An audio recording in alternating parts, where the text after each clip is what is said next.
Right, మనం చూస్తున్నాం సహాయక చర్యలు ఇంకా కొనసాగుతున్నాయి. ఘటనా స్థలం వద్ద నెలకొన్నటువంటి పరిస్థితి మనం చూడొచ్చు. అక్కడ ఒక పెద్ద బిల్డింగ్ కూడా ఉంది. ఎక్కడైతే విమానం కూలిపోయిందో ఆ సంఘటనా స్థలం వద్ద ఆ బిల్డింగ్ దృశ్యాలు మనం చూస్తున్నాం. పూర్తిగా పొగతో అలాగే మట్టితో పూర్తిగా అక్కడ నిండిపోయినటువంటి దృశ్యాలు మనకు కనిపిస్తున్నాయి. ప్రమాద తీవ్రతను మనం ఈ దృశ్యాలు చూసి అంచనా వేయొచ్చు.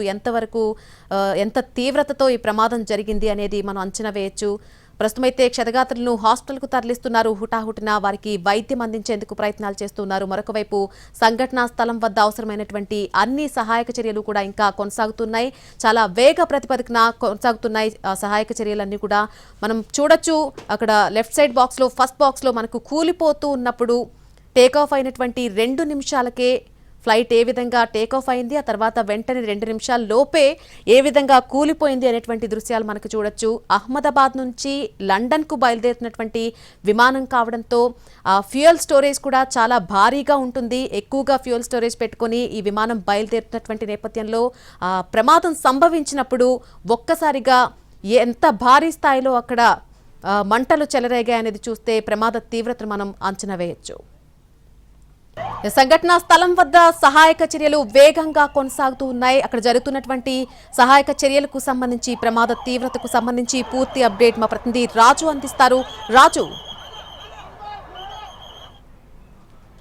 ఎస్ నళిని, గుజరాత్లోని అహ్మదాబాద్ ఏదైతే సర్దార్ వల్లభాయ్ పటేల్ ఇంటర్నేషనల్ ఎయిర్పోర్ట్ లో ఘోర ప్రమాదం చోటు చేసుకుంది.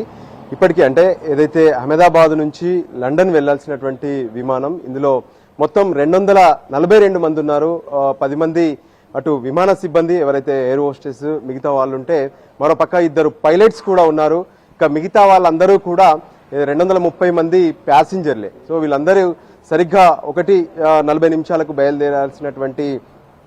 లండన్ బయలుదేరాల్సినటువంటి విమానం టేకాఫ్ అవుతూనే కొద్ది నిమిషాల్లోనే వెంటనే నేల కూలింది. అయితే దీనికి కారణం ఏంటి అనేది ఇప్పటికే తెలుసుకునే ప్రయత్నం చేస్తున్నారు. వాస్తవానికి ఏ విధంగానైతే అంటే దూర ప్రాంత ప్రయాణాలకు వెళ్తున్నప్పుడు, ఇంటర్నేషనల్ జర్నీస్ ఉన్నప్పుడు ఖచ్చితంగా ఫ్యూయల్ అయితే ఎక్కువగానే నింపుతారు. సో ఆ క్రమంలోనే ఈ ఫ్లైట్ లో అనుకున్న దానికంటే ఎక్కువగా నింపారా, లేదంటే ఇతర టెక్నికల్ ఇష్యూస్ ఏమైనా రావడం వల్ల వెంటనే నేల కూలిందా అనే దానిపైన కూడా ఇప్పటికే ఒకవైపు ఎయిర్పోర్ట్ కు సంబంధించి డీజీసీఏ దానికి సంబంధించి తెలుసుకునే ప్రయత్నాలు చేస్తున్నారు. కానీ వెంటనే ఏదైతే అందులో ఉన్నటువంటి మొత్తం 242 మందిని సురక్షితంగా రక్షించాల్సి ఉంటుంది. అందుకే అంబులెన్సులు వీటన్నిటిని కూడా సిద్ధం చేశారు. అంబులెన్సుల ద్వారా కొంతమందిని ఎవరినైతే బయటికి తీసుకొచ్చారో వాళ్ళందరినీ ఆసుపత్రులకు కూడా తరలిస్తున్నటువంటి పరిస్థితి మనకు ప్రస్తుతం అహ్మదాబాద్ ఎయిర్పోర్ట్ వద్ద కనిపిస్తుంది. అయితే ప్రధానంగా చూస్తే ఏదైతే ఈ ఘటనకు సంబంధించి తెలియగానే వెంటనే అక్కడ ఉన్నటువంటి ఎయిర్పోర్ట్ సిబ్బంది అప్రమత్తం అవుతూనే సివిల్ ఏవియేషన్ కి సంబంధించి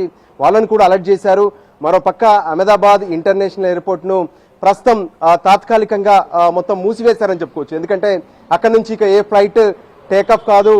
ఏదైతే ఎమర్జెన్సీగా లేదంటే స్పెషల్ ఫ్లైట్స్ ఎవరైతే ఇక్కడికి ఇన్స్పెక్షన్ కోసం కానీ లేదంటే సహాయక చర్యల కోసం వచ్చేటటువంటి మాత్రమే ల్యాండింగ్ కు అవకాశం ఉంటుంది.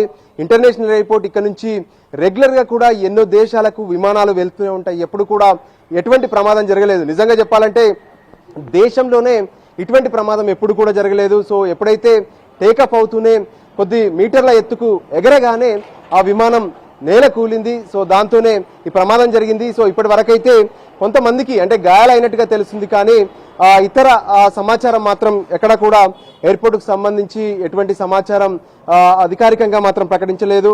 ప్రధానమంత్రి నరేంద్ర మోడీ, కేంద్ర హోంశాఖ మంత్రి అమిత్ షా వీళ్ళిద్దరూ ఇప్పటికే అటు రాష్ట్ర ముఖ్యమంత్రితో మాట్లాడారు. మరోపక్క ఏదైతే ఇప్పటి వరకు అక్కడ ఉన్నటువంటి పరిస్థితులు కావచ్చు, వెనువెంటనే ఎవరైతే ఆ ఫ్లైట్ లో ఉన్నారో వాళ్ళందరినీ కూడా సురక్షితంగా రక్షించేందుకు ప్రియారిటీ ఇవ్వాలని చెప్పి కూడా ఆదేశాలు జారీ చేశారు. దానికి అనుగుణంగానే రెస్క్యూ టీమ్స్ మొత్తం కూడా ఇప్పుడు అదే పనిలోనే ఉన్నాయి. కొంతమందిని ఇప్పటికే ఫ్లైట్ నుంచి బయటికి తీసుకొచ్చి ఆసుపత్రులకు తరలిస్తే మరికొంతమందిని బయటికి తీసే ప్రయత్నం చేస్తున్నారు.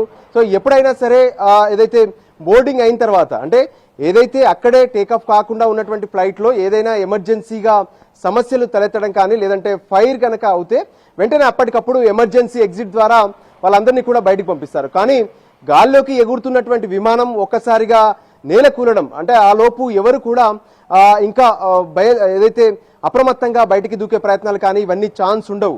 ఏదైతే ముందుగా అంటే ఎయిర్పోర్ట్ లో ప్యాసింజర్స్ అందరూ ఎంటర్ అవ్వడం, ఆ తర్వాత బోర్డింగ్ కు చేరుకోవడం, బోర్డింగ్ పాస్లు అన్ని కూడా తీసుకొని ఏ విధంగానైతే ఫ్లైట్లోకి ఎక్కడం అవన్నీ కూడా ప్రాసెస్ జరుగుతాయి. సో ఆ తర్వాత విమాన సిబ్బంది అందరూ కూడా చెప్తూ ఉంటారు.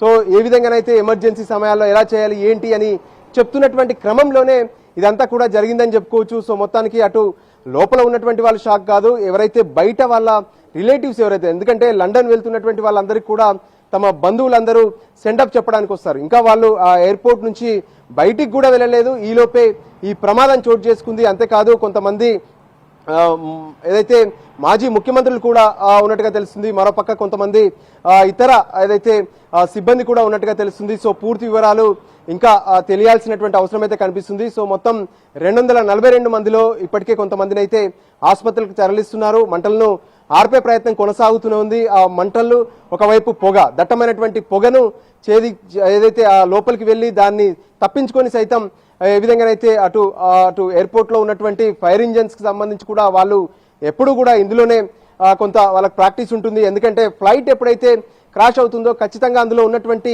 ఫ్యూయల్ బర్న్ అవుతుంది. ఎందుకంటే ఇంటర్నేషనల్ ఫ్లైట్స్ అంటే ఖచ్చితంగా హెవీ ఫ్యూయల్తో బయలుదేరుతాయి. సో దానికి అనుగుణంగానే రెండు వైపులా కూడా పెద్ద ఎత్తున రెక్కల్లో ఆ ఫ్యూయల్ నింపుతారు. సో దానికి అనుగుణంగా అవన్నీ కూడా ఇప్పుడు క్రాష్ అవుతున్నటువంటి క్రమంలో ఒక్కసారిగా అంటే ఫ్లైట్ ఎప్పుడైతే టేకఫ్ అయిందో ఆ టేకఫ్ అవుతున్నటువంటి క్రమంలో ఎటువంటి మంటలు లేవు.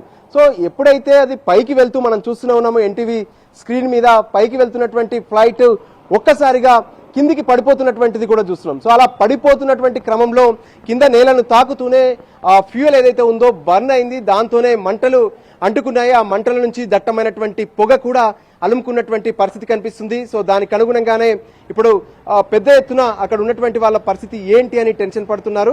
సో దానికి అనుగుణంగానే రెస్క్యూ ఆపరేషన్స్ అయితే ప్రస్తుతం ఎయిర్పోర్ట్ లో కొనసాగుతూనే ఉన్నాయి. మరోపక్క ఎయిర్పోర్ట్ ను కూడా మొత్తం క్లోజ్ చేశారని చెప్పుకోవచ్చు. ఇక మిగతా ఏ విమానాలు కూడా ఇక్కడ నుంచి ఇప్పుడు టేకాఫ్ కావు, అంతా అప్రమత్తంగా ఉన్నారు. సహాయక చర్యలకే మొదట ప్రాధాన్యతనిస్తున్నటువంటి పరిస్థితి కనిపిస్తుంది. నళిని.